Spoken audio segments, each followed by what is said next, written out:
Yay. Aloha and welcome to Wisdom Dialogues with Hope Johnson, coming to you for the last time, at least for now, from Sedona. Yay. Yay. And I have one more ACIM deep dive on Wednesday, so join me on Wednesday for that too. Yeah.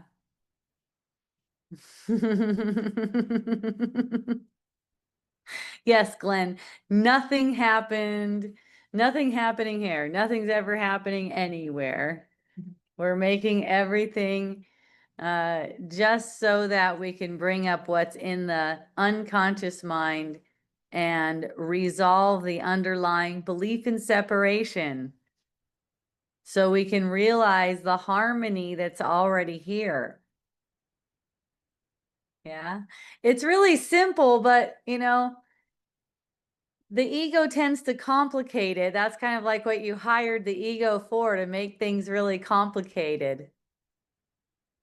So it'll seem like it's okay if I have an ego, I keep an ego, I need to be an ego. The thing is, there is no ego to be. You don't need to try to master being a good ego, let's say.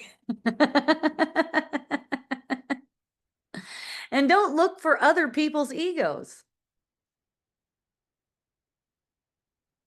It takes an ego to actually perceive another ego. So the thing is, recognizing there is no ego, you just deny reality to all that stuff instead of even getting stuck in it at all. It's just not real because the ego is an unreality. The ego is basically insanity. It's a thought system that's set up that's based on separation. Believing in those thoughts brings on things like illness, accidents, aging, death. See? And trusting in the spirit thoughts undoes the underlying belief that any of those things are necessary to the world, to the like the general public, the common person. Death is inevitable. But to the spirit, it's not necessary. That's something we made up. And sickness goes along with that too. Whenever anything comes, any kind of illness, or you could say dis-ease, whether it seems to be in the body sense or you just notice frustration coming up, if you're just getting frustrated, you find yourself getting frustrated, that is a sign that there's a thought that's up, ready to be corrected. That's all it is. So it's not like, why do I keep on getting frustrated? Why is it so hard for me? Let's say being a parent, it's so hard for me being a parent. I get frustrated all the time. Instead of that, go into the feeling of frustration, embrace that feeling of frustration so you could see its cause and have its cause undone. That way you're not projecting it onto things in the world.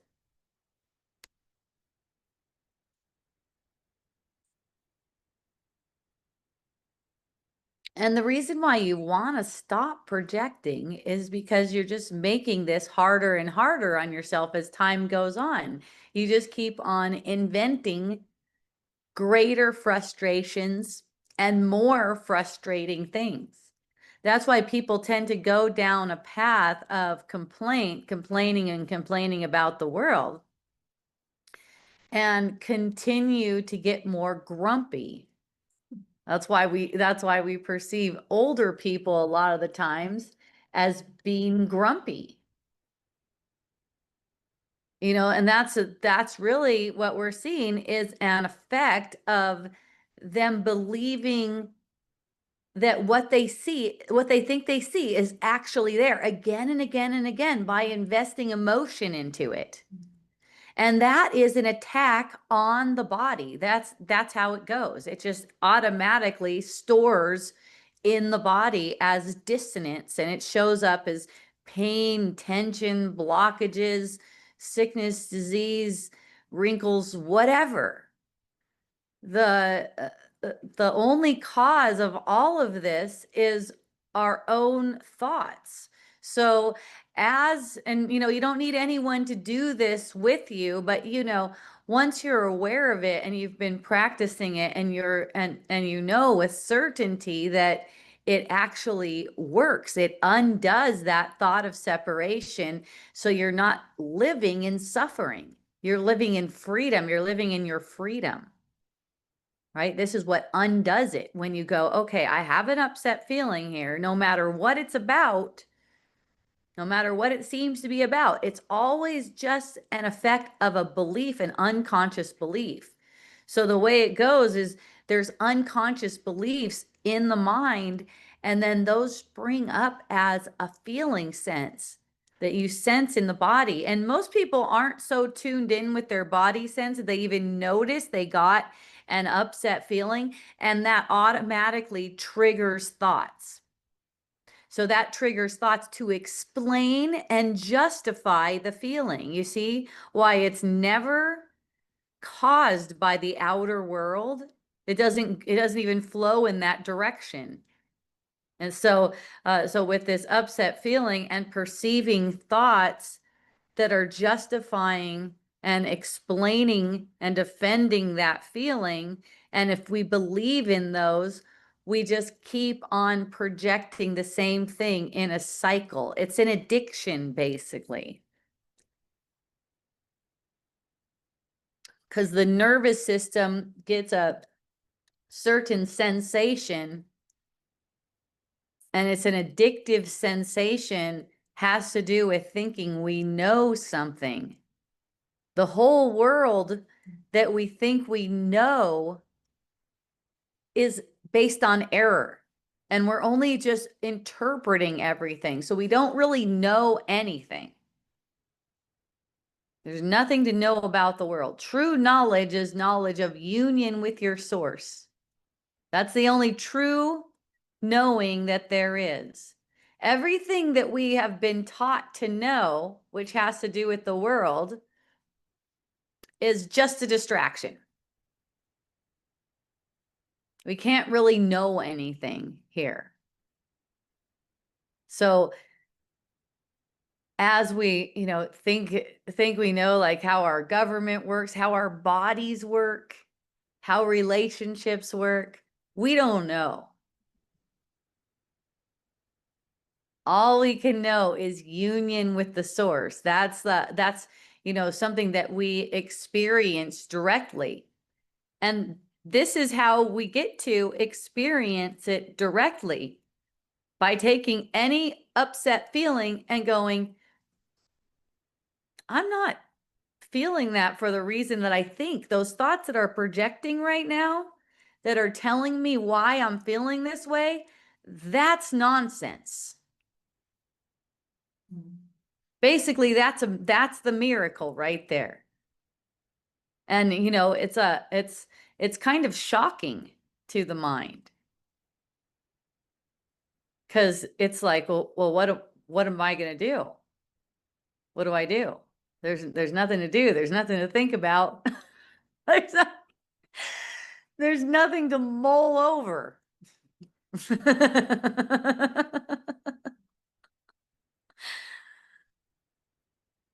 Since I'm not really upset for the reason that these thoughts are telling me,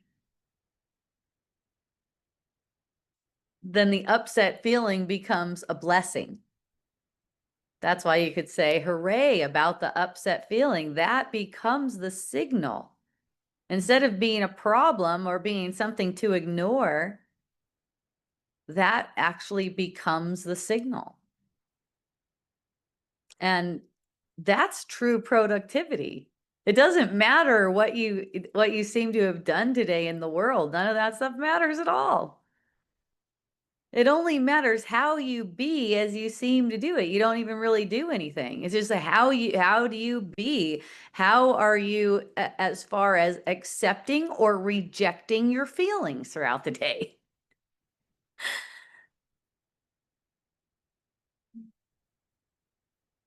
There seems to be this ego drive to get busy, to kind of like schedule up the day so there's no moments for just being quiet with yourself.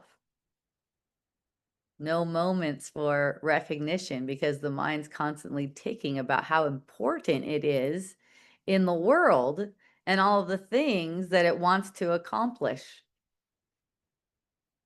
If you look at it in terms of the only true vocation of your mind is this awakening, then you would perceive productivity completely different. It wouldn't be about, did I do enough today to deserve rest at the end of the day? Because you're getting rest all day long in the truth. And then you just know you're worthy of rest. You know, and I say worthy of rest, you know, that probably trips people out, like, worthy of rest? Yeah, that's basically what it is. You know, if you lay down on your pillow and you feel like you haven't done enough or thought through enough or whatever, you're probably not going to get to sleep. Or if you do go to sleep, maybe it's going to be some restless sleep. Yes, you're worthy of rest. And, you know, you demonstrate that to your mind all day long when you allow yourself to rest beneath the ego thoughts. The ego thought system is meant to destroy you. There's no need to take it as anything real or fight it. Birdie's got a comment maybe here. Yes. Circumstances do not matter. Only state of being matters. Only being is material. We do nothing. Yes, thank you. I love that I'm seeing so many of my friends wake up to this too. I mean, really, and you know, it's one thing to say something like this, and it's quite another to live it in the experience, right, Birdie? I mean, we all know that. It's like when you get the sense like, wow, I really did not appreciate what that person did, or the way they handled that, or what they said. That's the moment right there to shift into reality. Come back to knowing that you just made that. See, because when you harp on what you think you saw, you project more of that. You just keep on projecting more of that. But when you recognize, oh, that was for me, thank you, and you're just extending gratitude, everything changes. I have a fun example, something kind of close to that. I was at this little restaurant, hotel restaurant, schwanky restaurant with high ass prices, really close to here. Walk in, I get seated. The hostess seats me right away, really sweet. Sit down, and then there's a couple of servers running around doing their thing, serving tables around me. No one looks at me. No one brings me water. No one serves me. And I probably sat there for like 20 or 30 minutes. I was kind of like jovial about it. I was just watching. I was like, I wonder when they're gonna notice me. And then after a little while, it was like, oh, I'm moving on. I'm gonna walk down to the next restaurant. Okay. So I get up, and there's the hostess who sat me. She's seating another table now. The restaurant isn't busy. It's just, you know, light. And she says, have a nice day. And I say, you too.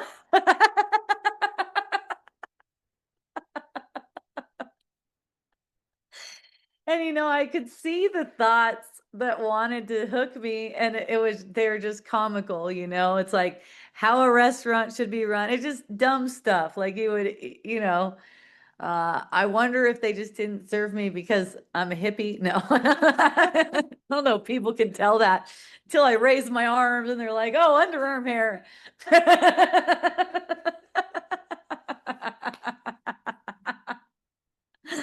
So I just, so, you know, oh, leaving a bad review on Yelp or something like that, you know? Yeah. I'm gonna mess those guys up.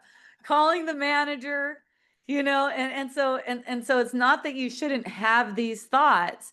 Look at them as like they're coming across on ticker tape because they're programmed. And when you just are able to just smile at those thoughts and feel the gentle release, the release just keeps on coming. It was fun. So that day was my day for feeling like I was not, what was be the day, what would be the word? I was not served well. Later on, I got the house clean and then got a surprise $50 upcharge. Yeah. And I was like, oh, today's the day where I'm perceiving not getting served well. How fun. And I just enjoyed the day. I just enjoyed the whole day. I had sweet interactions with everyone, because I know it's only in seeing these things and denying reality to them that the belief in separation is being dissolved through me. It's easy.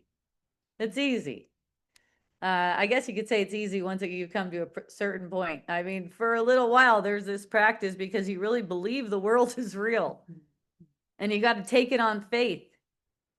And just turn your mind toward the truth and watch what happens. The more you see the results, the more you're going to be certain and keep doing this. Aloha, Substack friends. I love you. Christine is telling me my feelings are apparently very strong: sadness and frustration, anger. Okay. Yeah. And it doesn't really matter exactly what they are. I mean, you can feel it in your body's energy field, and you look at it and you go, "Oh, okay, so this is my projection," instead of trying to figure out what's wrong. Okay? It's similar to this. This might be the same, Christine, I don't know.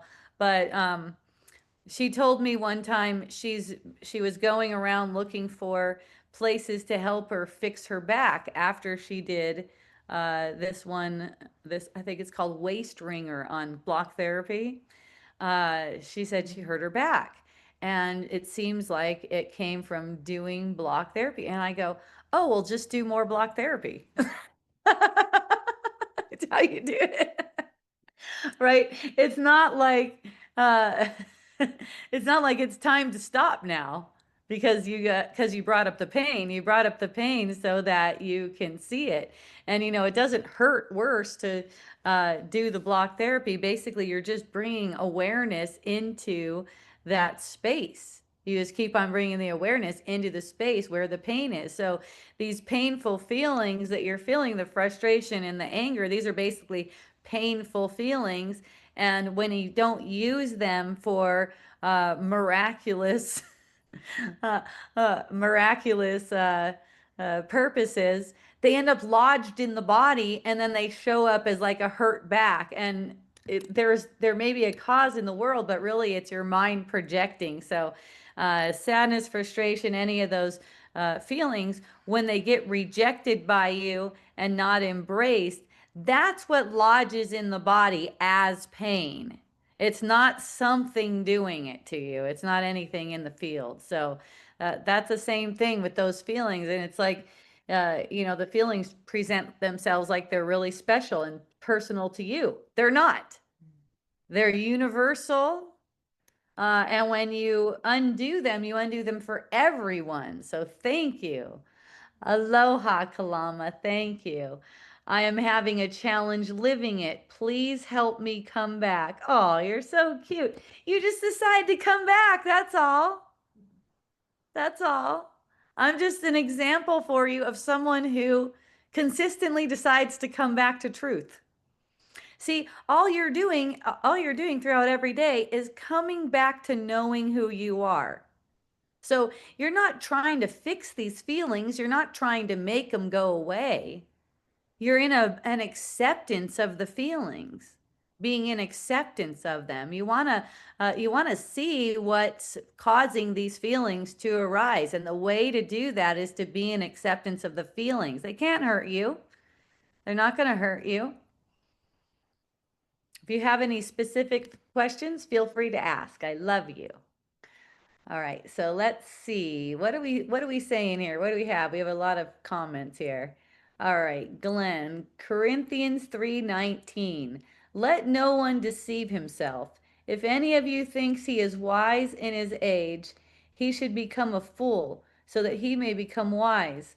For the wisdom of this world is foolishness in God's sight. As it is written, he catches the wise in their craftiness.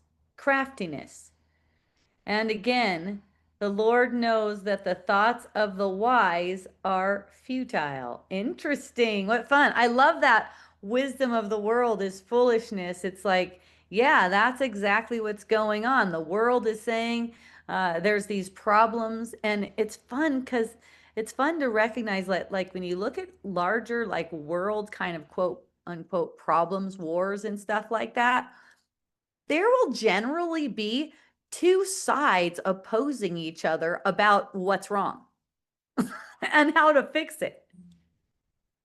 See, it's such a dream. It's showing you that it's a dream. It's like the reason people can't agree on how to fix it, the reason people can't agree on how to come to peace is they're not embracing their feelings. And it sounds funny. It sounds funny. It makes me laugh because it's like, man, all these crazy ass things that seem to be happening, even the weather, even global warming, whatever it is, nothing is really happening. We're having an interpretation, we're each having an individual interpretation of a world gone mad. And it's basically an effect of not embracing feelings, rejected feelings. That's what causes all of this conflict, violence, makes the mind violent. Okay, what's Birdie saying now? And as soon as we admit nothing is happening, nothing has happened, truly forgiving the whole story and trusting in our invulnerable nature, time snaps up. It collapses, right? Is that what you're saying? We know that we never even suffered. That's right. There's never been any suffering. It is a dream. We are dreaming of suffering, and it's very real to us. Okay, so it really is just joy. It's always been. How fun to remember it. How fun to forget too, she says. Yeah, because then you come back into remembering. Aloha, Sal. Thank you for joining. Yes, I'm stoked to see you in a couple days. Sal is from Ahihique. I met him in Ahihique, and he's coming over here. He's gonna hang out after ACIM deep dive. Him and his sweet wife Mara. It's so fun. I'm so glad you guys are coming to Sedona. Thank you.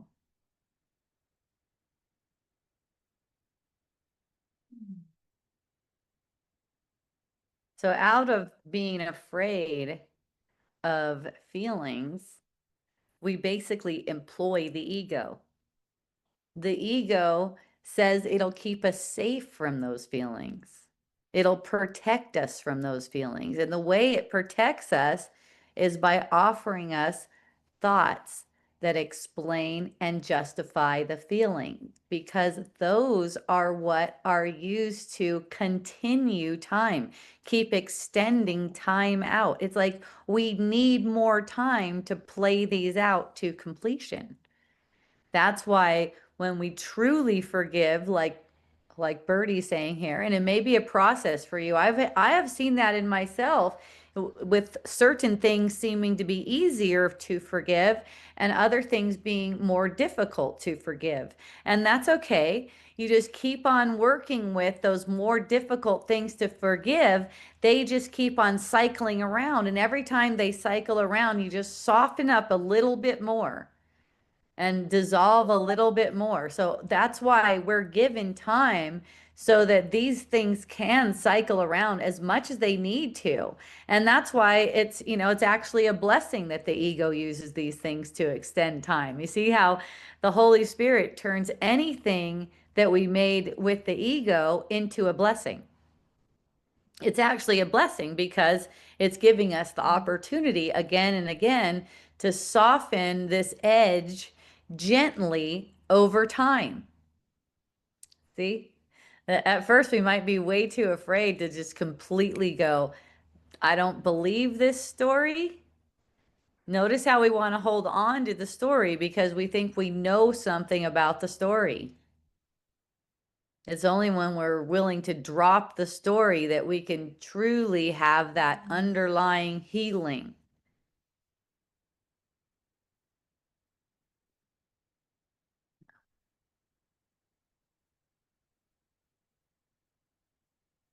And, to justify employing the ego to keep us safe from our feelings, there's this common belief that we're all egos. And that's not accurate.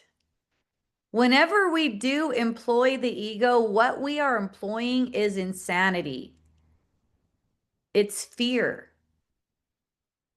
There's nothing to try to control about that. The ego loves to get the idea that it can be controlled. You can control the ego.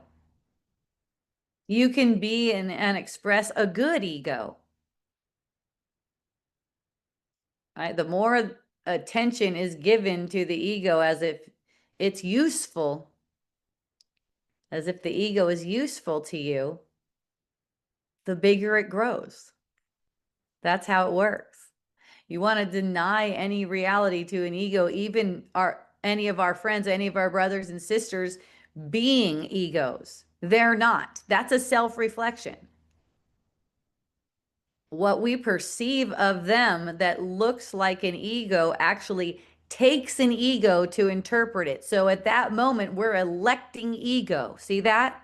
We're electing insanity to make an interpretation that's insane.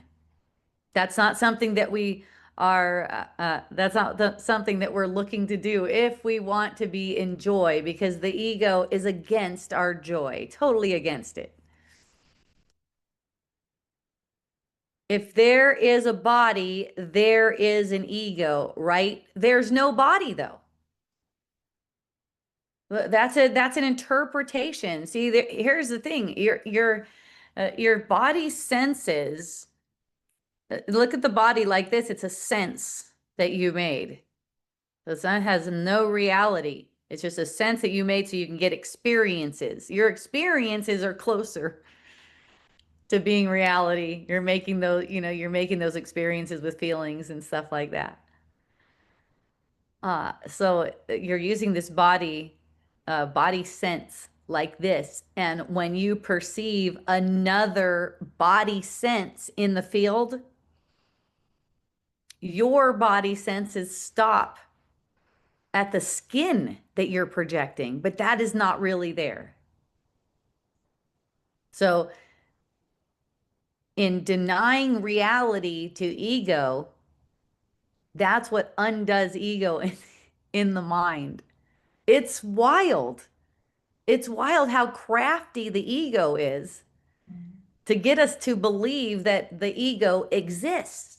It doesn't exist. People are like, why do you talk about it so much if it doesn't exist? Because we believe it exists. In the unconscious mind, even though I'm saying there's no ego, I know that in the unconscious mind, there is belief in an ego.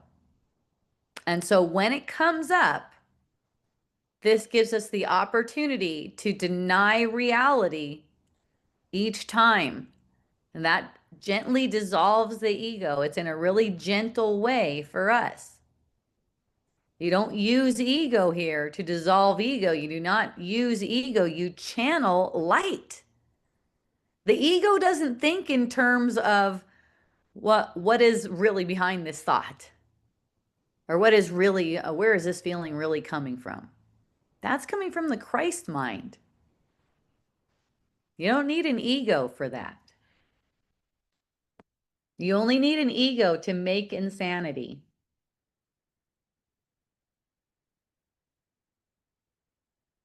It's funny how we just make it all up and believe that it's fucking true. Like even that we're egos. We've never changed from the way God created us. We didn't become egos. We started listening to an ego, but that can't make us become an ego because we could stop listening to the ego any second. And all of a sudden, we're knowing ourselves. We're back to knowing ourselves.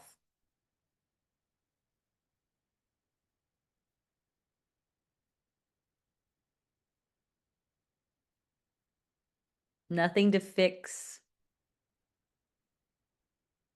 nothing to attain, right? The spirit has no goals except the goals that make you happy. Those are not of this world. There's nothing in this world that can make you happy because there's nothing of this world that can truly satisfy you. But in learning how to listen to the ego's voice, and that goes on in school and everything, learning how to listen to the ego's voice, oh, this will satisfy you. If you work really hard and you get to this thing, that'll satisfy you. What we really want is to know of our satisfaction and enjoy our satisfaction in the moment. That way we're not looking for others for their joy, for our joy. It's funny just perusing around the Facebook wall and noticing how much is projected into the field about what people don't like, even what people don't like about other people. I didn't enjoy when this person did this to me. There's a reason for getting a sense like you don't like something. And that's so that you can actually undo the underlying cause of that.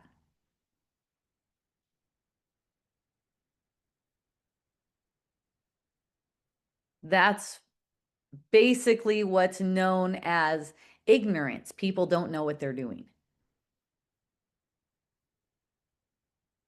They're looking for some relief by, I don't know, other people agreeing with them that that situation is screwed up or that person is a mess or whatever the situation may be. To make it as if this feeling is not even relevant. There's a sense like I did not enjoy that interaction. That's where you go to the you're not enjoying, meaning you're projecting lack of love. Did you perceive lack of love coming from another person? That's because you projected lack of love. And this is giving you an opportunity to atone for it. What is atonement? There is no lack of love. To recognize there is no lack of love.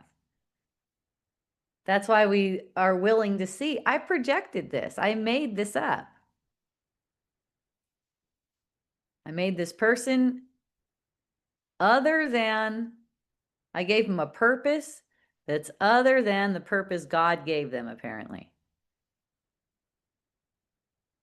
They were supposed to fulfill something for me. That's how you get an upset feeling. And it could be your kid. They were supposed to never do cocaine, for instance, right? And people get the idea, wow, if I have this circumstance and it's ongoing, maybe I have this kid that's doing cocaine, or I have this husband who's running around with other women, or whatever situation, I can't be happy. That's the idea. How are you doing today? I'm not happy at all. I have this, and this going on. No, whatever is going on in the field, it's meant to bring you happiness but only through your seeing, through your embracing how you react. Really. So let's go with you have a child doing some kind of drugs, cocaine, whatever's, and you're having a upset feeling about that, seemingly about that.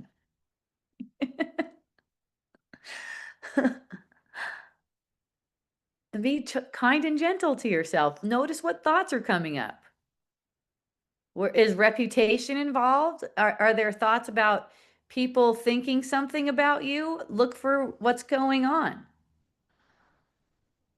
Is there a sense that she's not, or he or she's not right on their path, perfectly on their path, perfectly supported?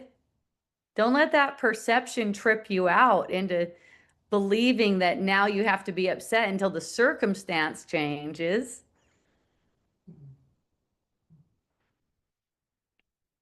Let yourself be relieved right now.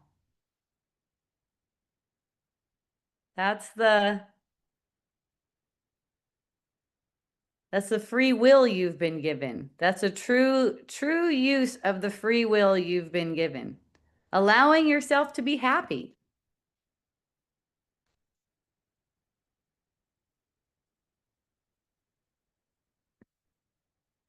So someone's mentioning afraid of jail or death. Yeah, that's a perfect opportunity. You get a sense like, oh my gosh, I've had that before when I was getting an IRS audit. I took so many deductions. I was pretty sure I could go to jail when I was getting my audit. And the woman was kind of like threatening too, and the way she was talking, she was going, "You're in trouble." So, the IRS agent. So letting myself feel, I noticed the moment where I finally, because I didn't let myself feel it for a couple weeks and I was just brimming with anger. And then once I finally let myself really feel it and go, what is this fear all about? This fear of going to jail. And it just showed me so clearly, if I went to jail, it would be fucking awesome.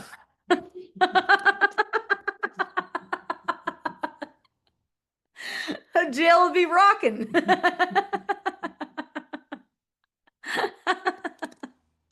That's the thing. It's like you got to know that wherever you are, that's where the spirit is being expressed. It doesn't really matter in what circumstance that is, but just embracing that feeling, and then and then it's perfect. Fear of death is kind of similar to that. It's like fear of total annihilation, like you're just gonna be uh, gone. There's nothing of you, something like that.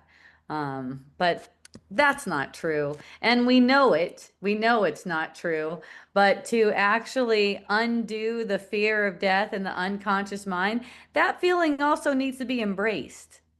It's just the fear of death, fear of jail, same thing. Feeling just needs to be embraced in the moment. That's all. You're relieved now. I'm so happy. You, you see, it's just another idea that you projected and make up ideas. Yeah, the ego constantly sets forth ideas to try to scare you.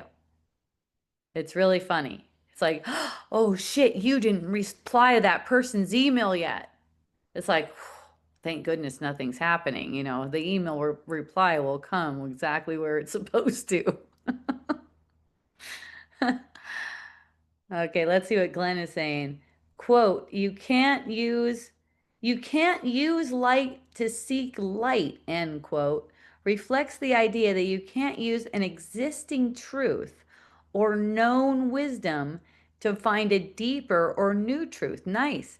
Because the new insight must come from a place of not knowing.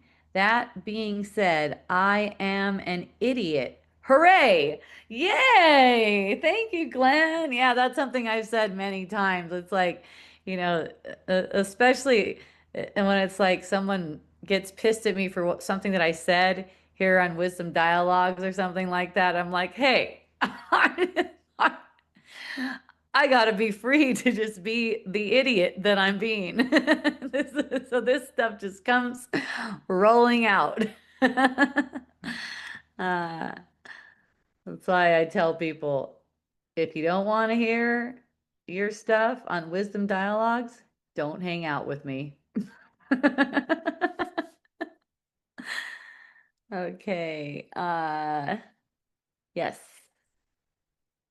Yeah. Can I comment on that last thing that he brought up? I like that a lot, Mm-hmm. light and light, but so like what's coming up for me, yeah, we need to go through our processing, right, to expand the light. That doesn't mean that we're in the ego though, which is something that my mind immediately goes, doesn't it mean that we need the ego then? Like Mm-hmm. that's the ego's role, is to like bring us into the darkness so that more light can come out. And yeah, I'm just noticing like, yeah, that's not it. That's Yes. not it. We're still in the world of change and seemingly growth, and you can still do that. It's in and it's where the my process is like, what's undoing is this like insistence that the self ends at my skin. Mm-hmm.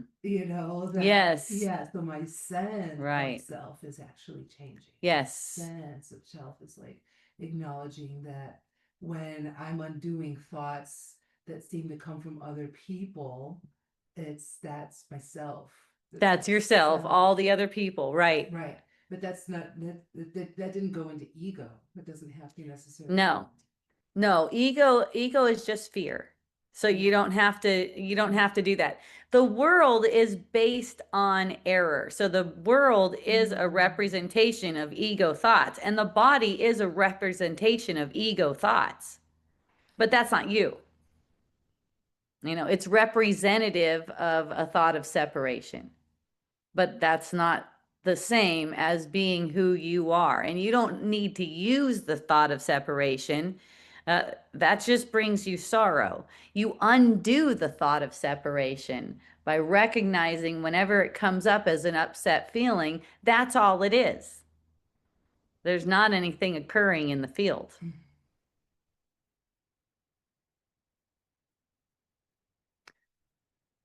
Turning water into toilet wine. Very interesting. Okay, that's a fun one, Birdie. Thank you for sharing that. So yeah, let's talk a little bit more about you can't use light to seek light. So basically, wisdom of the world, right?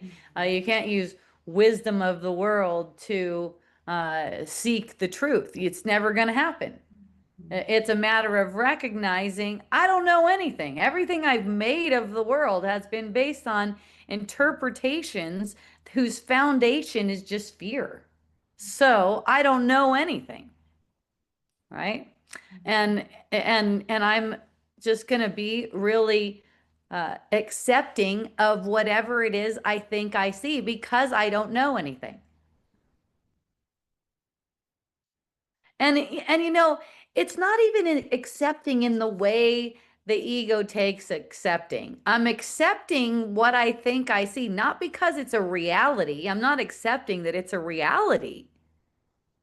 I'm accepting it as my projection. That's the kind of acceptance that it gets. Not accepted as a reality. It's not like this, you guys. It's not like, oh, well, that's just the way it is. Well, I guess I must have projected that or yeah, that's just life, right? Or they tell you when you go to the doctor that's part of aging. Yeah, and that always left me with a crazy sense. Whenever I don't know if any doctors even told me something was part of aging because I stopped going to doctors in my 20s or something like that. But just the cause and effect thing. I once had a doctor tell me that I needed to start wearing support pantyhose and keep wearing them for the rest of my life, every day, even when I sleep. Otherwise, I was going to hate my legs by the time I was 40. I was 30 at the time. I was 30 at the time. I know. I was like, I considered it, and then I told He was actually wearing them. Yeah, he was walking his talk. He was all about it. That's unique. Yeah, yeah. It's like this old dude doctor or something. He's like, and I go shit. Right, immediately I go, I'm not gonna like my legs right now if I'm wearing support hose. I'm not gonna like this. I'm gonna be like, fuck these legs. Make me wear support hose. You know, like something like that. It just kind of like just notice the way it sits. It's just a thought you do not need to believe. Next level. Yeah. Yeah. I mean, it would be funny if I get to 40, right? And I'm apparently way past 40 now. It's funny when I get to 40 and then I'm like, "Oh shit. I hate my legs. If only I would have worn those support posts for the past 10 years."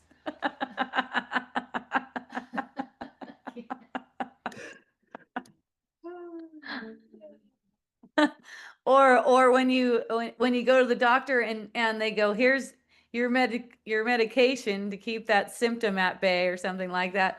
How long should I take this? For the rest of your life. In fact, you need to keep taking it for the rest of your life. And you better have a good job because it's $500 a month to take this thing. You hear stories like, if you want to look good as you age, you need a certain amount of money. Yeah, you need, I've heard this. I've always gone to like and done like beauty things like facials and lasers and stuff like that. So I hear, all the stuff, you better save up your money because by the time you're this age, you're going to need to pay for a facelift. It's like, shit, you know what? Things are changing so fast all the time. You don't know what the technology is going to be. At this point, they're not cutting your face and pulling the skin back anymore. They're just using a laser. And it just gets cheaper and cheaper too to be. But apparently a bunch of people didn't buy into that as much as it was being promoted that the only way, like, you're just gonna be a freaking old rag unless you're really rich. That's the only way you can do it. Don't believe into these thoughts. Here's another one that's been presented. Okay, you know how there's some guys who are really good at sex and you have great sex with them? And then other guys who are really good at being a partner and they're usually not the same one.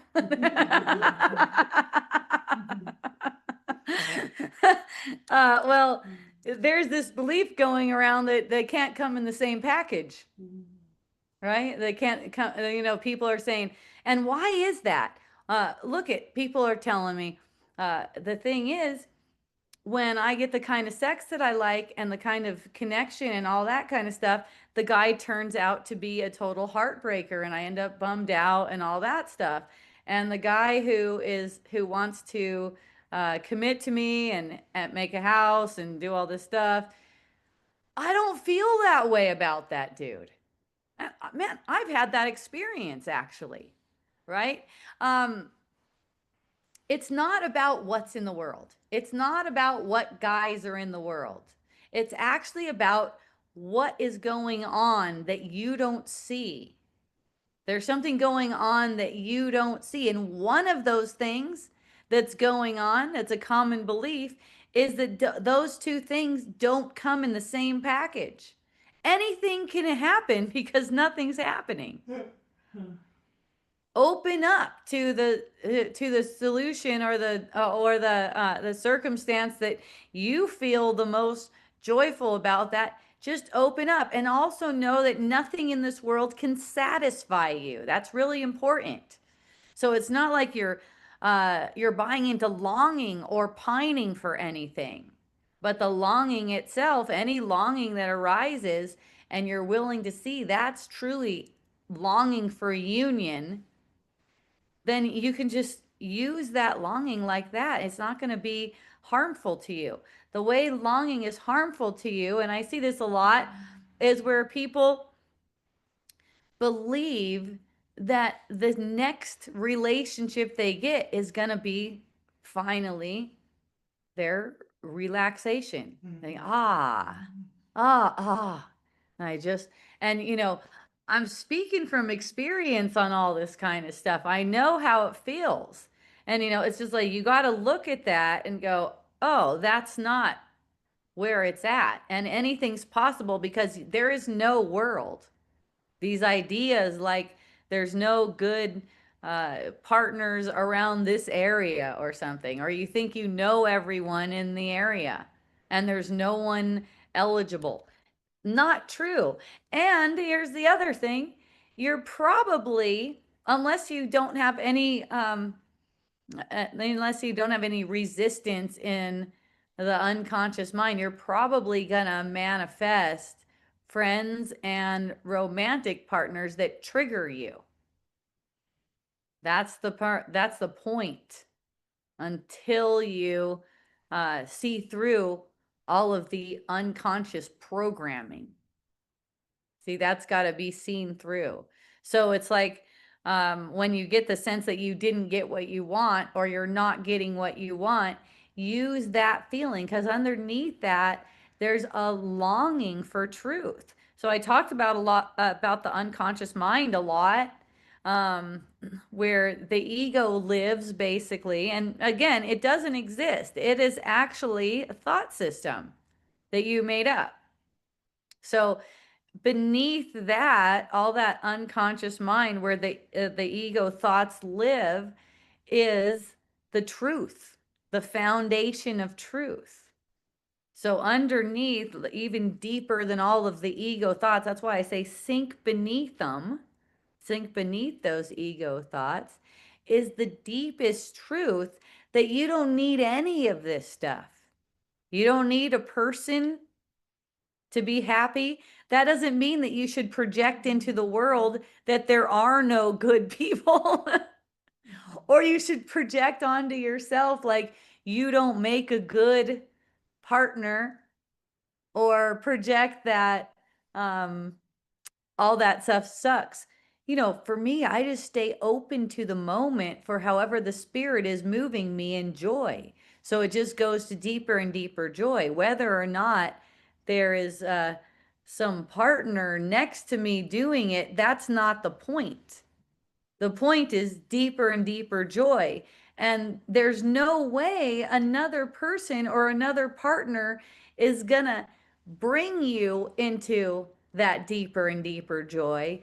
But when it aligns, meaning it's the most beneficial for yourself, for that person, for everyone else, then you'll find yourself going into deeper joy with a person, but only for as long as it serves. And whether or not that seems to be your decision to end something or their decision to end something doesn't matter. That is not up to you. That's part of the show. Whenever it occurs, beginnings and endings, it's always exactly right. So we can be happy about that. And there's going to be apparent reasons why there's separation, but those reasons aren't true. Keep your mind focused on truth by recognizing that those reasons cannot possibly be true. The only reason you came together or went separate ways in a dream at that particular time is it's maximally beneficial for everyone involved. The story is just the story. And it's not for anything but pointing. You could use it for pointing. So you could show, oh, I've had this kind of experience. I've had this kind of experience before, and I've seen how I've reacted before. Let's see how I react now. Now that I know this much more, now that I'm this much more willing, really. And when I say it like that, know this much more, it's really, you're certain, because you've come into the knowing so many times and seen how it has adjusted your perception for you, corrected your perception, that it's just what you do whenever you find yourself in any kind of situation where there's an upset feeling arising. And even when there's not, it's just constantly coming into the knowing. That's what I notice with myself in my mind. It just gets more pointed toward only thinking about truth, only bringing truth and not having thoughts about the world, not entertaining thoughts about the world. I mean, sure, there's the ones that come up like, okay, it's time to switch the laundry or something like that. But just repetitive thoughts, just like gnawing thoughts that take our attention and have us paying attention to those thoughts.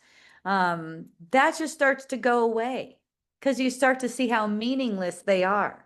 You're not going to pay attention to them if you know they're meaningless. It's only when you believe that they can be helpful that you start pursuing those thoughts. And really, you're pursuing them with emotion. Watch your breath pattern. It's funny. There will be a thought about something, and you'll look at your breath pattern and go like, dang, wow, I'm like pretty excited right now. And you look at the thought pattern and you're like, wow, that's not a big deal. But the ego just like ticks, ticks, ticks, ticks. It'll get one line of some thread that you've got going on and keep giving you thoughts. That's what the ego does. It gives you thoughts. And then you choose whether or not to listen to those or recognize that they are in fact ego thoughts and they get used as an invitation for deeper joy. They just filtered through all day. I mean, this morning I heard a thought, yep, you're getting old. I was like, oh, good one. That's exactly what I'm talking about. These are the kind of thoughts when they're just not seen and they're automatically believed. Of course, that's going to affect your mood. Of course, that's going to affect how you interact with other people. A lot of people like to commiserate about it, right?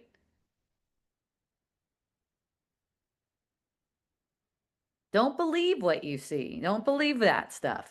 It's not a reality. It's like, oh, thank goodness it's not a reality.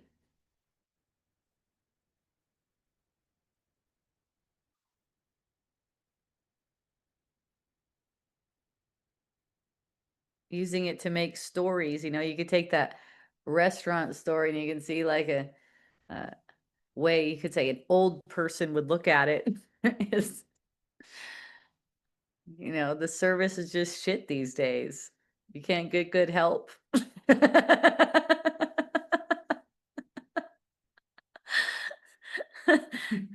And then you just go and more and see more like that. People who focus on political stuff, worldly political stuff, they just keep on seeing more stuff like that, and they can't understand why other people aren't all up in arms. I've seen posts also where people are saying, if you're not really pissed off about this situation, basically something's wrong with you, and actually you're part of the problem. That's the world. That's the worldly way of being. And there's no need to defend against any of that stuff. You just go, oh, okay. I've had people say stuff like that to me lots of times. But what I notice is the more I'm just embracing the feeling, the less of that I see. Earlier on, I used to see a lot more of it. I had a neighbor tell me one time that if I didn't vote to not come over again, she doesn't want to talk to me again. Wouldn't be my friend either. Yeah. Yeah, and so I just smiled at her and I go, "Are you sure? Because I don't vote. Like I really don't. Like I'm really not going to do that." Then she changed her mind. Yeah, she was like, "Yeah, I had to try. Okay, good." It was like, I'm not going to talk to you again. if you're not voting. And sometimes I tell people, gosh, how do you know you would even like my vote if I voted? Oh, well, I'm going to tell you how to vote.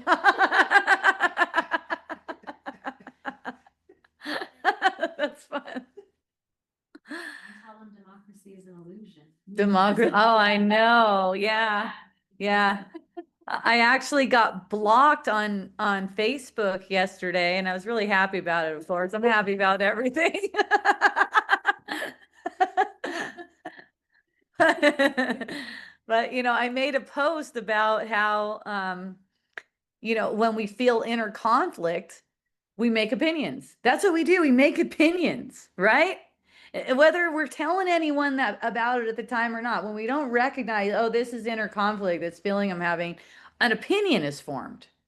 So then we interact with people who have opposite opinions, and we argue with ourselves because they're not really there with an opinion. We're not really with an opinion. We're arguing with ourselves in a dream. So that's a lot of what's going on. And you could say that's wasting time in a sense. Of course, it's not wasted at all, because even where there's stubbornness and resistance to seeing, this is building conflict and separation, which are illusions, and you tire of it at some point. Everyone gets tired of it at some point. Yeah. So we don't need to try to change anyone or change anyone's mind. I don't try to convince someone or anything like that. But anyways, I was talking about the opinions and the fighting, and then someone made a comment about Gaza. Like, is this what we tell? This is what the question was. Is this what we tell the people in Gaza? That it's just your opinion. It's just this. It's just this. And I go, well, this is actually an invitation into a deeper living in this way, not necessarily convincing anyone. And of course, someone's going through something tense and dense and stuff like that. That's not the time to start spewing spiritual truths on them, of course. Nothing said without love is truly healing anyways. So he didn't like that response. I was like, was that just too much love? Was that just way too much? Just being loving.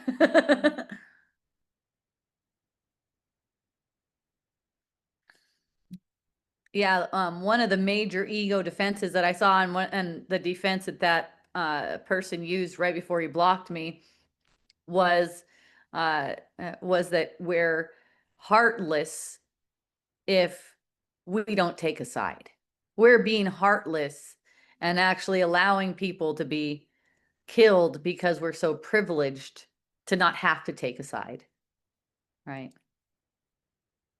But even if you find yourself taking a side, like, there's no rules. Even if you find yourself taking a side in a perceived conflict, embrace all of the feelings, knowing that your side, look at the side that you're taking, is based on conditioning. That'll give you the kind of radical empathy and compassion for everyone who believes that they are on a side, and that it's actually not a projection. They believe that it's real. It's a life and death thing to them. That's why it ends up in this conflict and violence, because it feels like a life and death situation. Something is being threatened and I have to defend.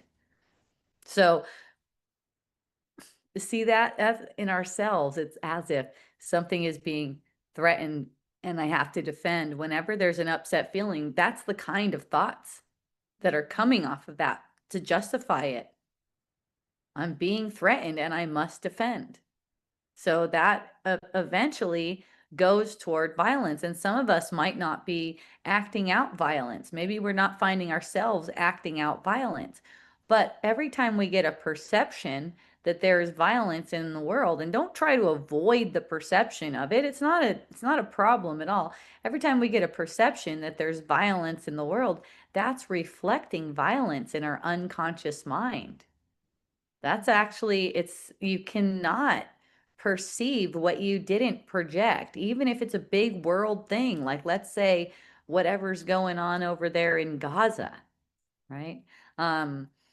When someone brings that to my attention, I just notice in my body's energies field the sensation, basically informing my spirit. There's the sensation, there's a reaction to everything we perceive. And when we're aware of it, we're bringing information, and basically we're aware of it because we're willing to have our interpretation changed. If we're not willing to have our interpretation changed, we make ourselves unaware that we're projecting the whole situation. And we'll go, isn't that bad and isn't that sad with other people and how bad some of these people are in the world. And when I see these posts coming across my feed about Donald Trump, whether he's a superhero or he's the biggest villain ever, I see both of those. It's a reminder that of seeking salvation outside of ourselves. That's what it is a reminder of. And none of this stuff is personal.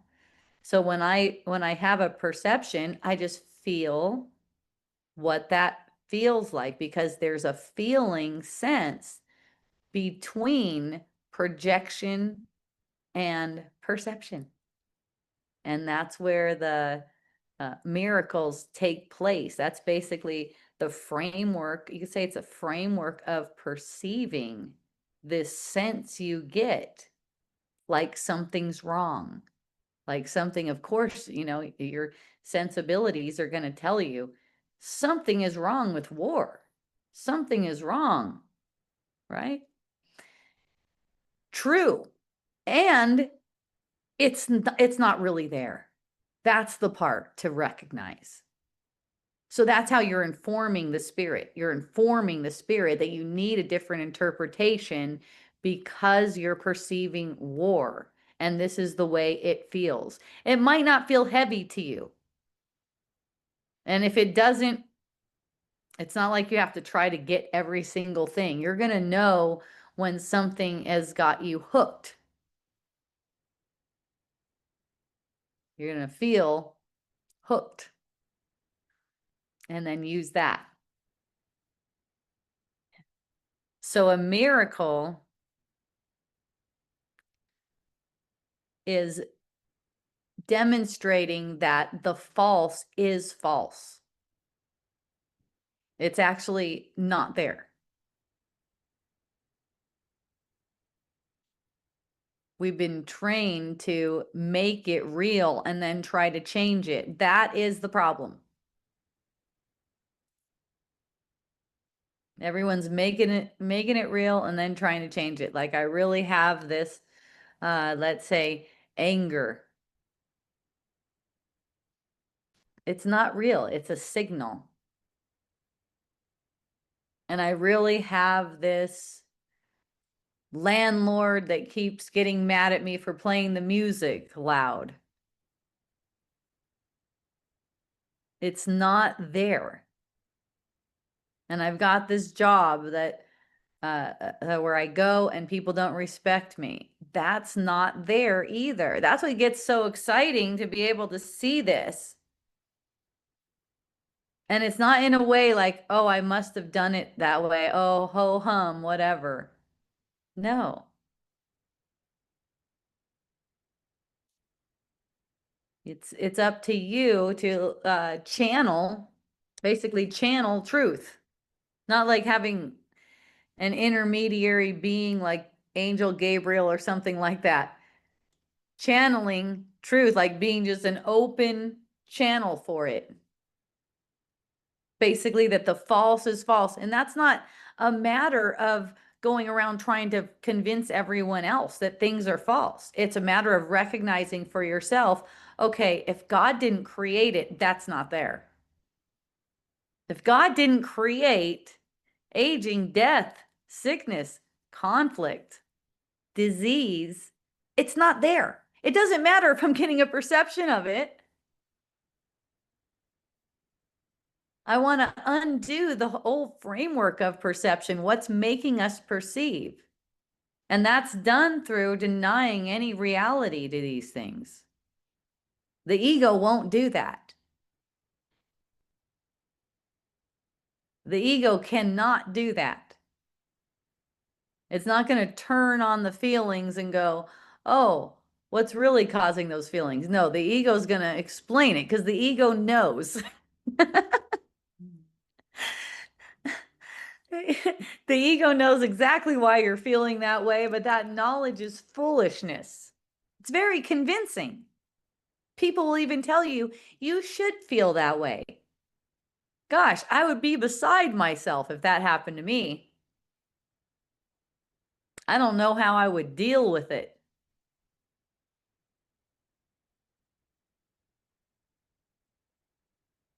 I've kind of heard that in my life growing up too, uh, hearing an older person in my family say something about, gosh, I don't know how she's able to live with herself with all that weight on her. Mhm. Something like that. Or I don't know how she can handle. It's like, man, just stop right there when it comes to whatever anyone else's experience is. That's just reflecting that you're afraid you can't handle something. I had a friend once tell me, came up to me and told me, look at that guy over there. It looks like he had a baby. His belly's so flabby or something like that. I'm like, oh my goodness. I'm like, what are you afraid of?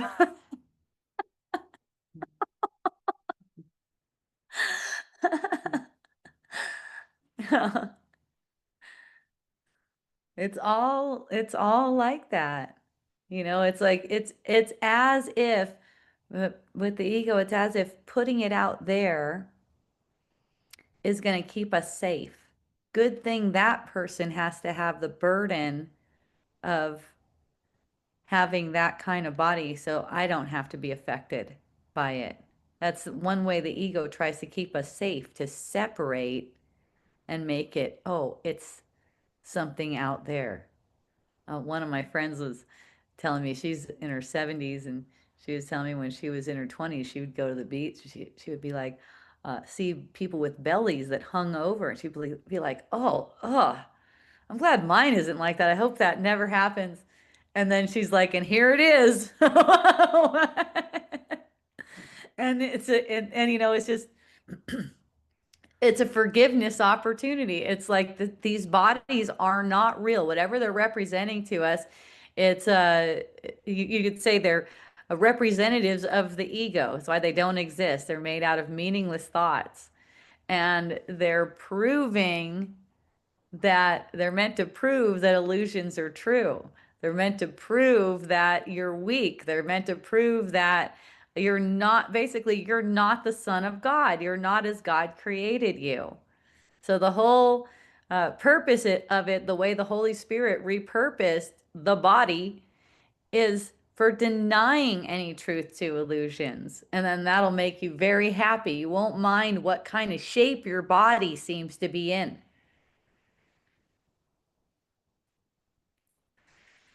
So a question here, is the body's felt sense before projection?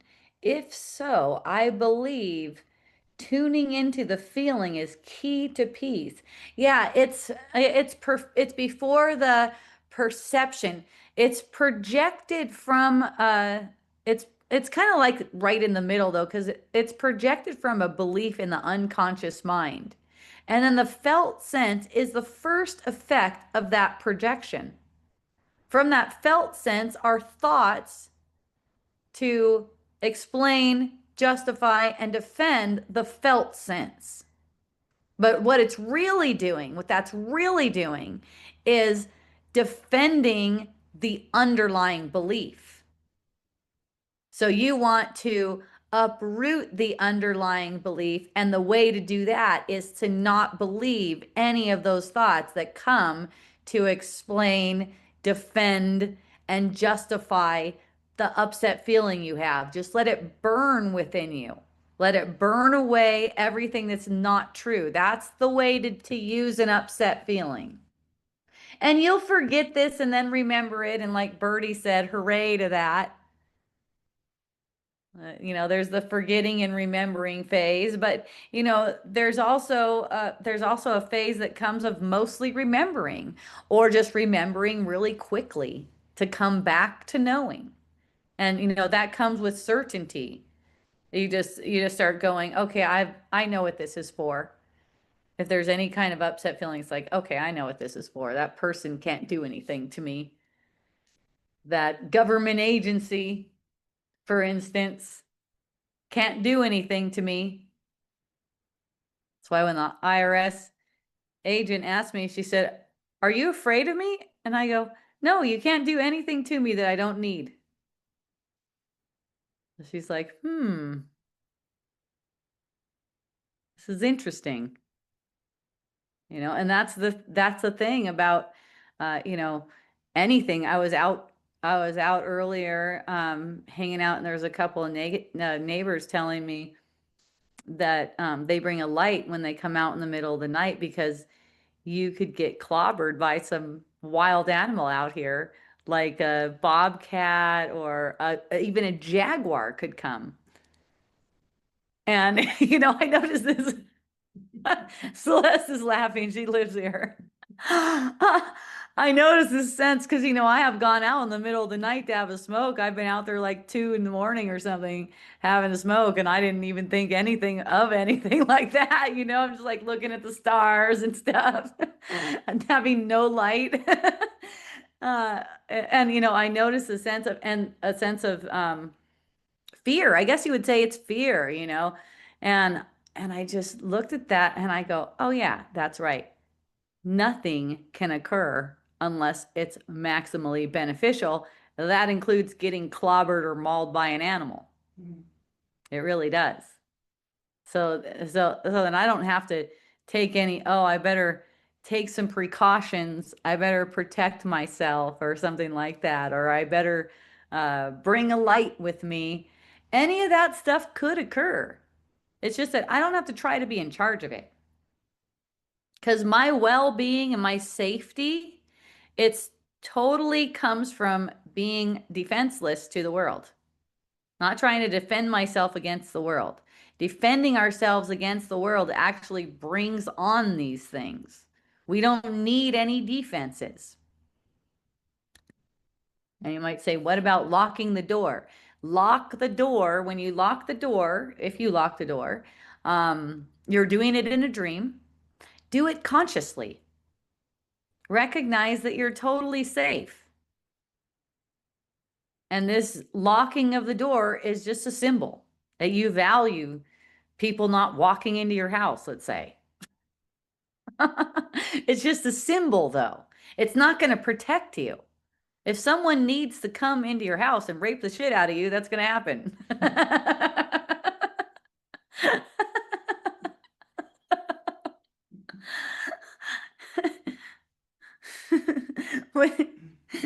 when you look at it like, okay, whatever happens for me, I'm going to be extending forgiveness. That's what I'm going to do. I don't need to pre-plan it. I don't need to play out scenarios in my mind, right? Come up gold or anything like that. I just need to relax into the truth of what is right now and be at peace, because in that peace, I'm defenseless. And when I'm defenseless, I'm completely safe. All unsafety is an effect of being defensive. Yes, baby minds too. Even baby minds. It takes a lot of defensiveness to make a baby body. Just to manifest, like we're saying, like I'm sharing with you here, the bodies aren't real. They're a symbol of defensiveness. So yes, even a baby, the mind is defensive. The mind is defending illusions.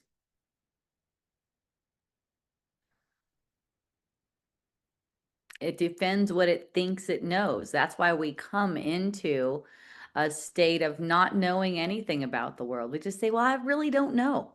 I mean, for me, that the kinds of things that I seem to know, one of them is that I don't want to eat seed oils.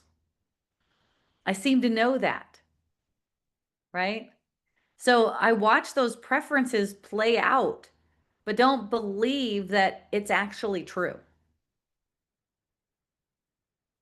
Things are true enough to us because they are powered with our underlying belief. All powerful mind. We can definitely convince ourselves that what we're looking at is really there. We can convince ourselves that we know what are the good oils to be eating. And it seems like all of the scientific evidence is pointing to that, right? But when you recognize it's not real, that's not really a problem. And so then it doesn't make me, because, and before when I would find something out, well, this is the best diet. I got a friend like that on here right now. It's like, this is the best diet. I found out this is the best diet. So now I can't eat anything else. I'm not eating any other food but this diet. And, you know, it's like you can't even listen to the Holy Spirit wherever the Holy Spirit would have you go and be, right? When it's set in stone like that. So with that, I still find myself eating seed oils. It's not that easy to avoid those things, apparently. They're in all the restaurants. And I don't live anywhere. So I find myself in restaurants. So it's just a matter of denying in the moment. For me, I just deny any reality to it. To the idea that eating really comes to eating anything can affect the body, that is ridiculous. That's really ridiculous that anything you eat can actually affect the body. And it looks like it does. I'm not saying that. I'm not denying that. And when those interpretations come up, that's where it's giving us the opportunity. This is not affecting, nothing that I ate affected my body. My thoughts affect it. That's the thing about it being an unreality. It's a complete projection of thoughts that makes it seem really real to you. The things that it seems to feel. And being unreal, also, it can't feel anything. We project feelings onto it. It doesn't feel pain. It doesn't even feel cold.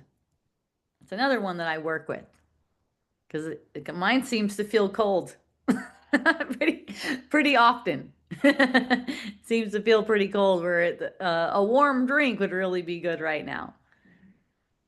So watching how the cause and effect is playing with it and being playful and fun with it, but not buying into that that's a reality. I'm not at the mercy of weather. I made the weather too. I mean, really, our mind is projecting the cosmos too. All the way to that. Even the planets, we give them purpose for us. That's why we think we can see them. Anything we seem to see with the body senses are really not there. And look at how much of it, the world that we perceive, we're perceiving with the body senses. So when we start perceiving, and this is true perception, perceiving with union, with awareness of union, then what we're looking at changes.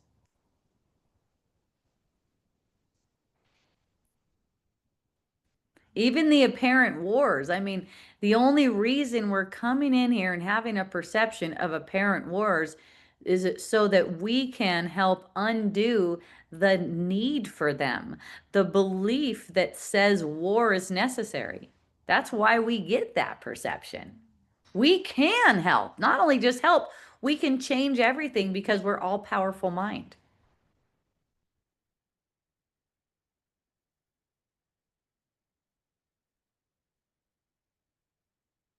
People are trained to get angry about just embracing your feelings because the training is that to be a good person, you're supposed to fight.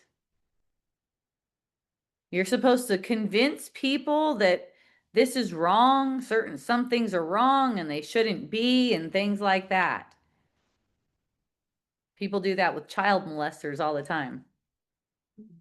That's one of the most fun ones because people have such a hard time with that. It's like there's also means there's no child molesters. God did not create them means they actually do not exist. What you are calling a child molester is really a son of God. And you're talking about yourself. Especially those of you who get like really disgusted with them. You're talking about yourself. It's a matter of going in there and embracing the feeling, the upset feeling.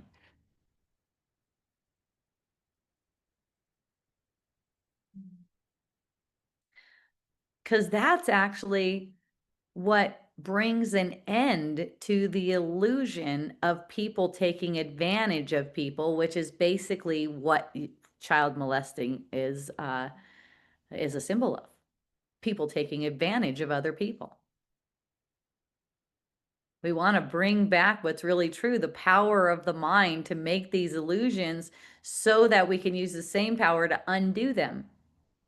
Make it impossible for anyone to take advantage of anyone in your mind. And the way that works is whenever you get the perception of anyone taking advantage of anyone, own it.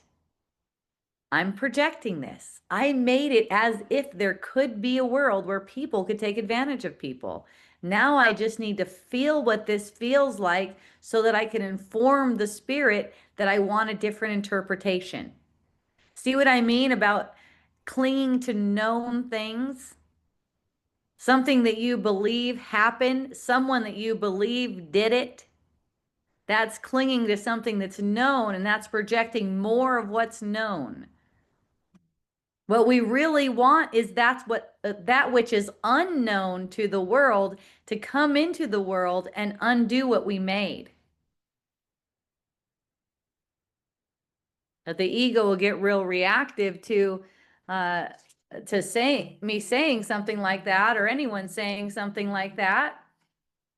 And it's reactive because it wants to keep this idea that people could be taken advantage of. And someone can be a victimizer. And so we keep that rolling around and see how it has this, it comes with this sense like, oh my God, you're horrible if you don't want all the child molesters hung by their toenails. If you don't want really bad stuff to come to child molesters, really, it's all children. We're all like children, and there's a lot of us that are ignorant to what's going on, to what the game is, and there's going to be those who are just appointed to play out because of a weaker mind, basically a mind more diluted because they've been following conditioned thought patterns. Those people will be acting out these, you could call heinous crimes for the rest of the people. They're all, every time someone's acting something out, they're doing it for you.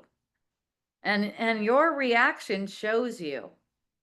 Your reaction, let that be like the red flag, the signal for you that shows you that you're projecting it. instead of making your reaction into proof that that person is separate from you. Let your reaction, any kind of disgust or anything like that, be about what it's about. It's about the self. It's not true. It's not even true. Don't make it true about them, because your mind takes it as being true about you. When you perceive a child molester and believe that that's really there, your mind takes it as you are a child molester. And that is the same thing with murderers or anything like that. When you don't own it and recognize that you projected it, your mind takes it as if you are it.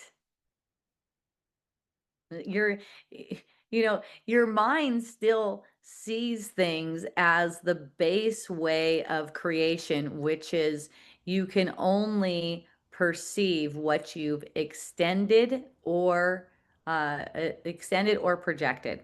Extended is a word that's used to say love. That's extended. It's not projected because it's real. Projection is false. So you can only get a perception of what you have extended or projected. That's why you can only get a perception of love or a call for love. If it's a call for love, what does that mean? It's a call for you embracing your feeling that seems to be about it. That's the only thing a call for love is asking for. You don't have to do anything with the person. You don't have to try to make them feel better, anything like that. All of that is happening automatically. That's part of recognizing that you're not a doer. You don't do anything in the world. The only thing you do is either embrace or reject your feelings. And that's based on who you think you are. That's why there's a period of learning who you are, so you could discover, okay, I can forgive all these things. I don't need to keep projecting just because the world expects me to do that.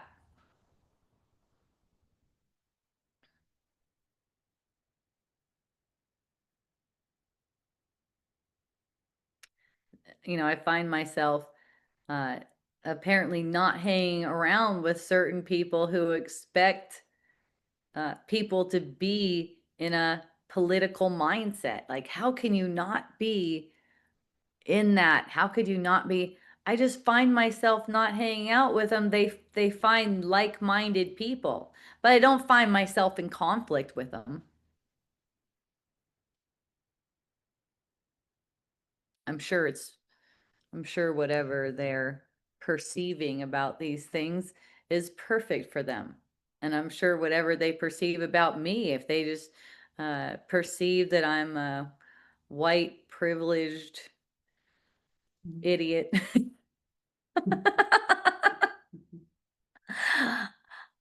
I'm like, yeah, I resemble that.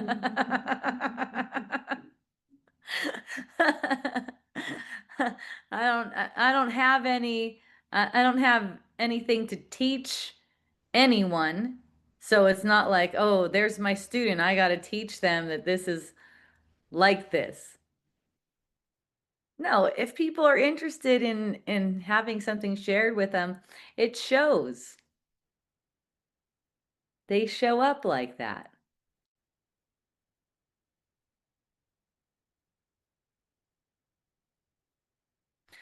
I spend my time in self-acceptance. So when I meet other people, I always extend self-acceptance to them because that's how it is.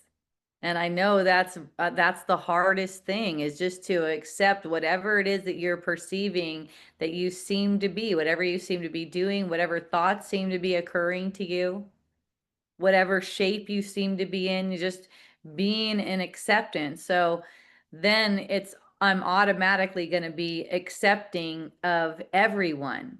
We only interact with people the way we interact with ourselves. So people pick up on it too when you have some kind of a judgment about them, like you think that you think that they should be doing something different or thinking in a different way. Even thinking in a different way is why I don't have any problem with anyone's kinds of thoughts. People could reflect to me that, let's say, I should be killed. I've heard that before. I should be killed. Oh, thanks.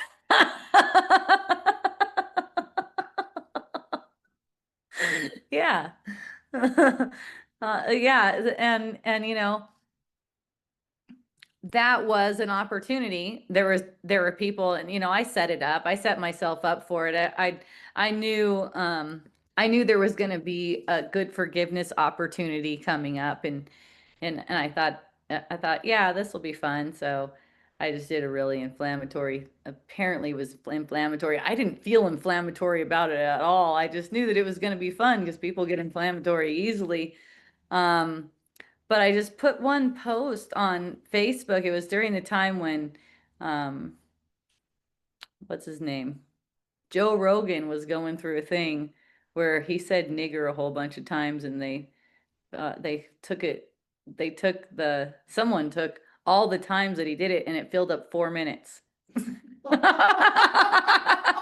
So he was even going, he was even going, he was going, man, I listened to that recording and I just kept on going, stop, man, stop saying nigger so many times. So, so, um, that word is very taboo. That's one of the things that's been learned. And I saw that, wow, this has been learned, that this word is very taboo. Like if you say this word, like something is really wrong. And I don't think it's coincidental that it rhymes with trigger, actually. Because it's just like automatically you hear the word and strike.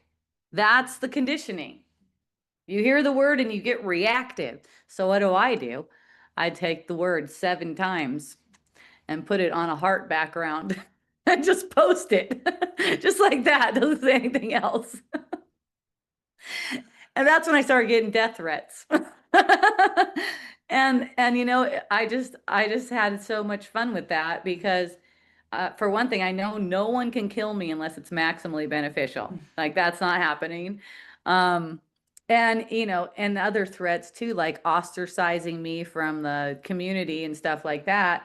And I just didn't take any of those as a threat. And I just let people know, hey, I love you. And I'm telling you, this is a program to make you react to a word. You're reacting to a word, you're not in your power. That's the reason I did the post. And if you don't want to hang out with me because of that, have a great day.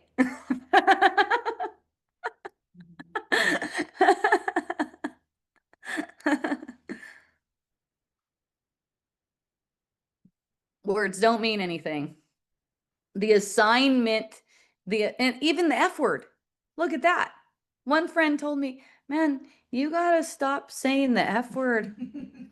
Some people aren't going to take you seriously. And I go, fuck those guys.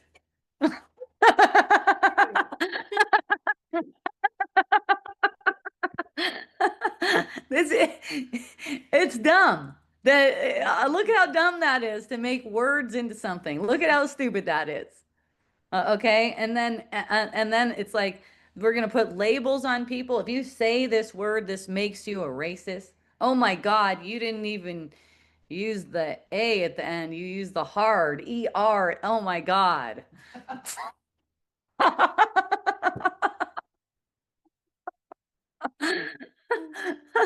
One of our friends who identifies as black, but he's pretty fucking white.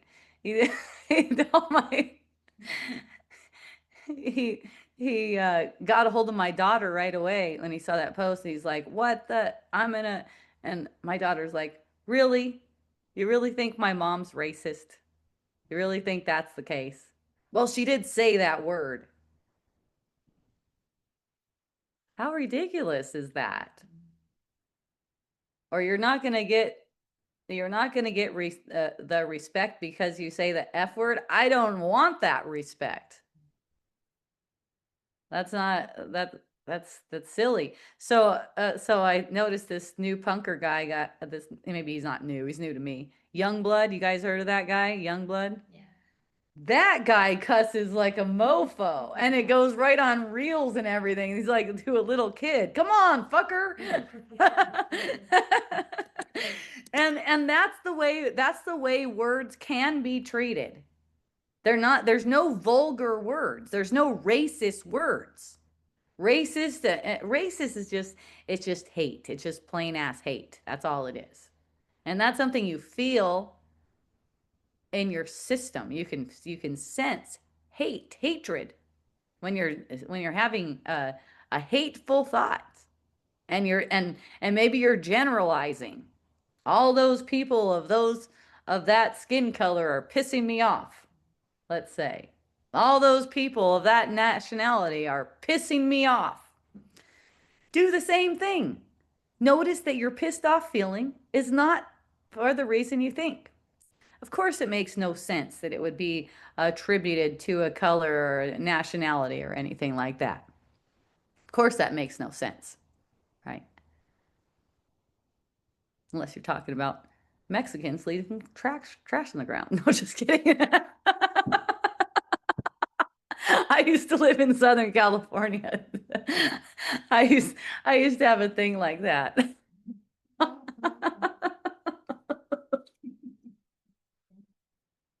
They'll just like open their car door and just put a whole trash bag right outside the car door and then drive away.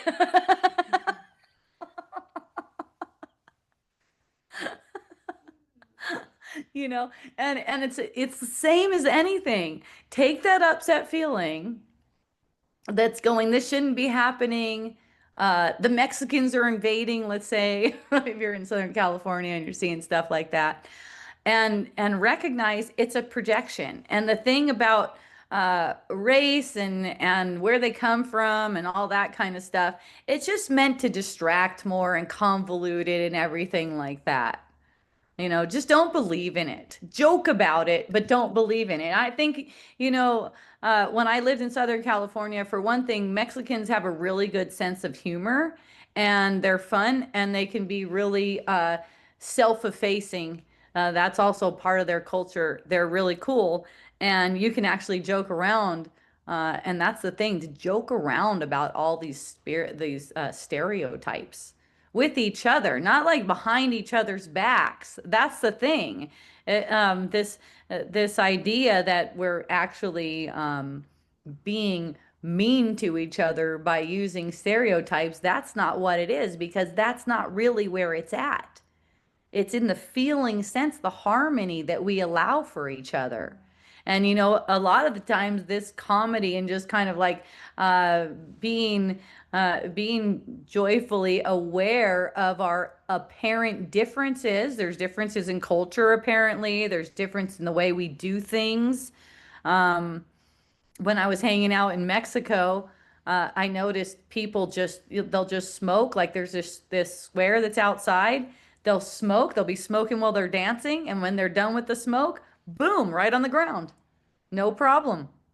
Just, how the culture does it.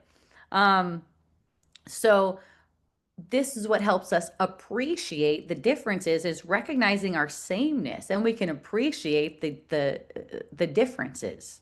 We recognize we're all the same in this union. So then all these differences can be appreciated. Even a difference in, let's say, some people get offended by stuff.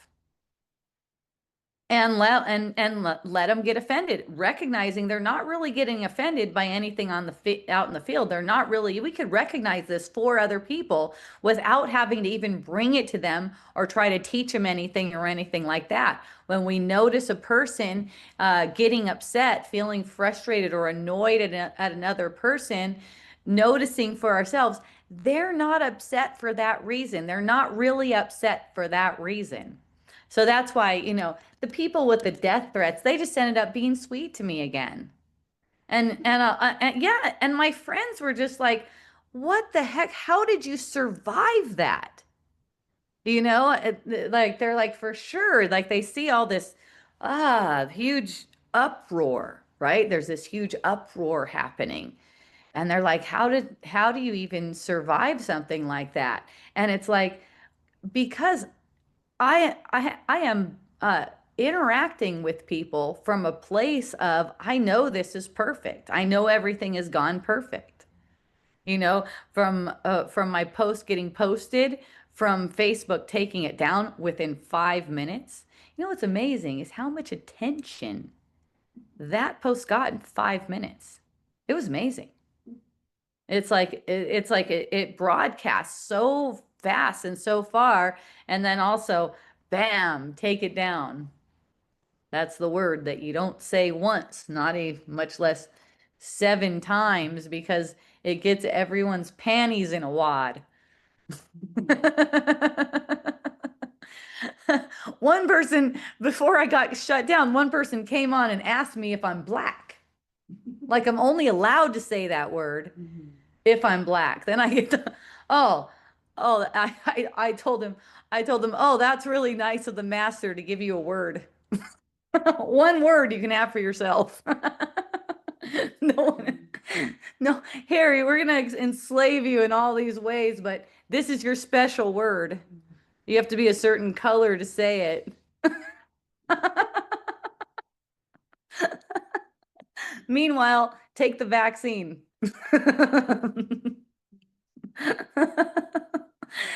That was during that time too. With the vaccines, it was like there's this huge thing to get people all charged up, like there's bad people against them, and almost like you're gonna take a vaccine to show them. And then get triggered really easily if someone says the wrong word.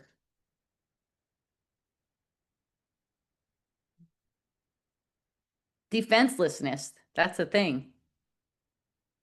So in that moment when it came to me, when the inspiration came to me to post that thing, of course there was a sense of, holy shit, really? Like I know that word doesn't mean anything, but man, a lot of people have tied a lot to that. And it was just like, you've got this. You're defenseless enough. You're defenseless enough to be able to post something like that and not have any kind of apparently serious repercussions either.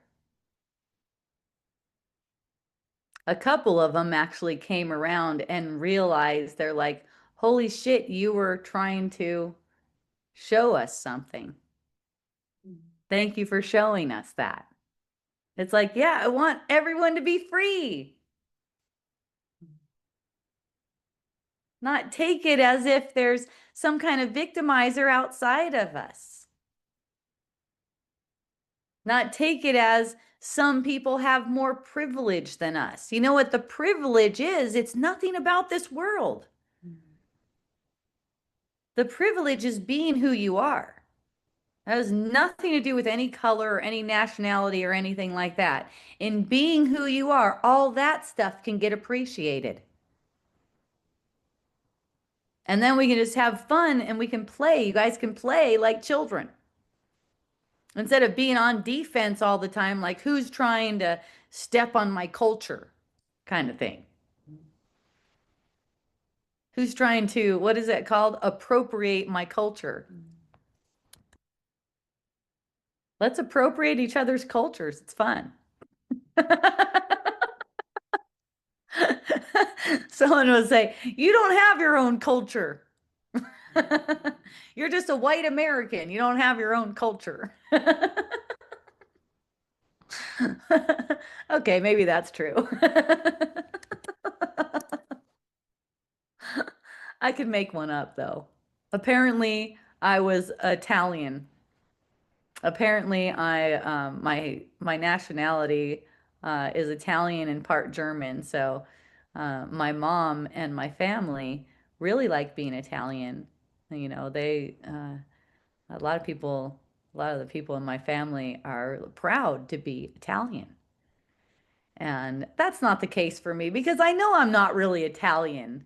You know, I like to eat Italian food. I like to drink wine. Um, but I'm not like, oh yeah, I'm proud. The other side of pride is shame. And then it always comes right back around. And you know how in the uh, in the media and stuff like that, there's this promoting to be proud of a particular color or something like that, which is great. It's a good stepping stone. It's just that that's the opposite of shame. Like, why wouldn't everyone just be equally as proud to be whatever color they seem to be then? I mean, that would be like proper use of pride because when pride is used to separate, it always leads to more separation. That's not what we want. We want to demonstrate our union. We're for the most part, I think, way more advanced as far as being able to see past color of our skin. I mean, what?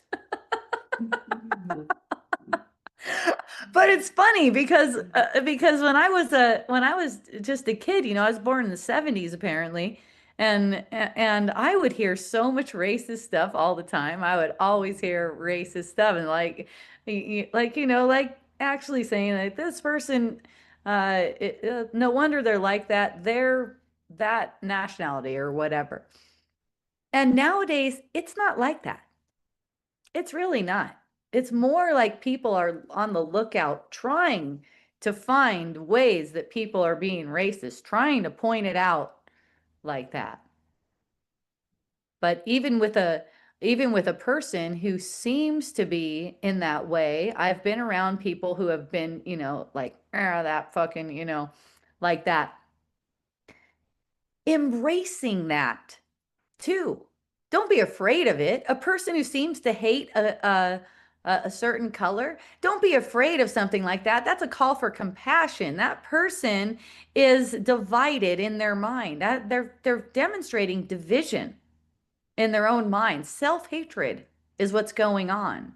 So when we become afraid of them being racist, let's say, we call it racist when it's really self-hatred, and then we make them into some kind of a victimizer that now needs to be punished.